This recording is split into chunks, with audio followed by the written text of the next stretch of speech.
तो इसके अंदर हम क्या कर रहे हैं, सबसे पहले हम इसको बता रहे हैं कि हम कस्टम कलर्स जो हैं वो अलाउ नहीं करेंगे। इसको अप्रूव भी कर सकते हैं, इसको हम बाद में चेंज करके देखेंगे। कस्टम कलर्स आप अलाउ करना चाहते हैं, नहीं करना चाहते हैं, इसको ट्रू फॉल्स आप कर सकते हैं। मेन जो चीज़ है वो हमने एक कलर पैलेट डिफाइन की है। 4 कलर्स हम इसके अंदर ऐड कर रहे हैं, प्राइमरी, सेकेंडरी, न्यूट्रल और कंट्रास्ट।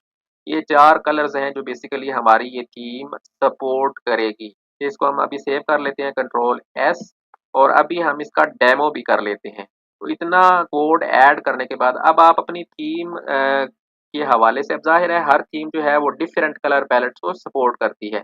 तो आप अपनी थीम की जो कलर की प्रॉपर्टीज़ हैं उनको चेंज कर सकते हैं। जैसे आपने मेक श्योर करना है कि ये जो स्लग है, ये आपके हर कलर की डिफरेंट होनी चाहिए।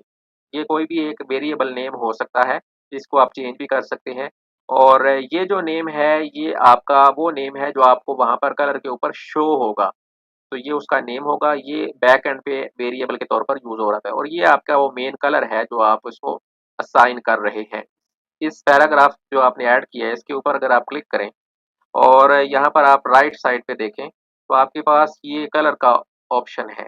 इसमें से आप किसी भी ऑप्शन पे क्लिक करें, जैसे बैकग्राउंड पे अगर हम क्लिक करें, तो अब आप देखें ये हमारे वो थीम रिलेटेड कलर्स हैं जो हमने ऐड किए हैं अभी। जैसे प्राइमरी है, सेकेंडरी है, न्यूट्रल है और कंट्रास्ट है।